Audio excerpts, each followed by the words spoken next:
Hello friends, मैं शालिनी पांडे स्वागत करती हूँ आपके अपने चैनल शालिनी बियॉन्ड स्टडी में, जिसमें हम fundamental of speech and speech teaching का जो आपका एग्ज़ाम हुआ था उस एग्ज़ाम पे बात कर रहे होंगे 10 तारीख के एग्ज़ाम के पेपर्स की। पहला क्वेश्चन आपका ट्रू एंड फॉल्स का था, जिसमें आपको इंडोनेशियन भाषण का पराखंडीय सुप्रासेगमेंटल पहलू होता है ये पूछा गया था। तो ये बिल्कुल सही लिखा गया है कि जो इंडोनेशियन होता है वो सुप्रासेगमेंटल का एक पहलू आपका होता है। अगला है निचला ओठ जो है वो सक्रिय आर्टिकुलेटर होता है। तो ये दोनों क्वेश्चन मैंने करवा रखा था, जो 20 क्वेश्चन की सीरीज आपको दी थी, तो उसी में से दोनों क्वेश्चन आपके बने हुए हैं, तो ये भी आपका बिल्कुल सही हो जाएगा। अगला है सभी व्यंजन जो है वो सदैव अघोष होते हैं, तो ये आपका गलत हो जाएगा। व्यंजन जो है वो सघोष और अघोष दोनों होते हैं। अगला है श्रवणहास की प्रारंभिक पहचान, हस्तक्षेप बच्चों में वाक विकास पर कोई प्रभाव नहीं डालती है, तो ये भी गलत लिखा गया है कि अगर हम प्रारंभिक पहचान और हस्तक्षेप करते हैं तो बच्चों की वाणी पर प्रभाव पड़ेगा। अगला है क्यूड स्पीच सांकेतिक भाषा का एक रूप होता है, तो ये आपका सही हो जाएगा कि सांकेतिक भाषा का ही एक रूप आपका होता है क्यूड स्पीच। तो ये आपके ट्रू एंड फॉल्स वाले क्वेश्चन थे।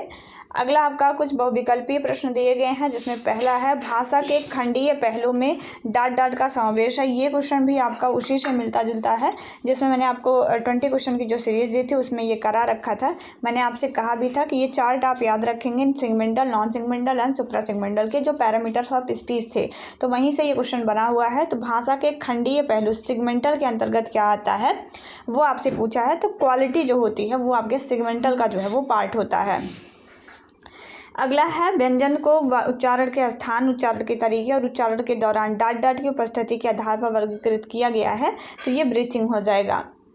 अगला है निम्नलिखित में से कौन सा कारक श्रवण बाधित बच्चों में वाणी के विकास को प्रभावित कर सकता है, तो उपयुक्त तो सभी इसमें से सही हो जाएगा, क्योंकि श्रवणहास की प्रारंभिक उम्र जो है वो भी प्रभावित करती है, कितनी श्रवणहास की तीव्रता है वो भी प्रभावित करती है, सहायक उपकरणों जैसे श्रवण यंत्र, कोक्लियर इम्प्लांट के उपयोग को भी जो है ये प्रभावित करता है। नेक्स्ट क्वेश्चन है आपका, इनमें में कौन श्रवण सहायक उपकरण नहीं माना जाता है। तो आप जानते हैं श्रवण यंत्र भी एक प्रकार का सुनने में सहायक होता है, कोक्लियर इम्प्लांट भी सुनने में मदद करता है, एफएम सिस्टम जो क्लासरूम में लगाया जाता है ग्रुप हियरिंग एड का एक पार्ट होता है, तो ये भी आपको सुनने में मदद करता है। लेकिन सांकेतिक भाषा द्विभाषी ये किसी प्रकार को सुनने में कोई मदद नहीं करता है, तो ये आप ध्यान रखेंगे। तो ये जो आपका सी वाला हो जाएगा यही आपका इसमें सही हो जाएगा। बाकी तीनों मदद करते हैं, जबकि सांकेतिक भाषा द्विभाषी ये मदद नहीं करता है सुनने में। और उसके बाद आपको वन वर्ड के कुछ क्वेश्चन दिए गए हैं, और सभी के सभी लगभग आपको क्वेश्चन कराए गए हैं, जिसमें से लिंग अप्रोच के बारे में भी आपको बताया गया है, और ब्लेंट जो है ये आपको नहीं बताया गया था, और बाकी के सारे क्वेश्चन लगभग जो है वो कराए हुए में से जो आपके आए हुए हैं। आई होप आपका पेपर अच्छा गया होगा। पेपर आपका मॉडरेट लेवल का पेपर था मेरे हिसाब से, अगर जिन बच्चों ने मेहनत की होगी वही इस पेपर को अच्छे से कर पाए होंगे। बाकी एक मॉडरेट लेवल का पेपर है।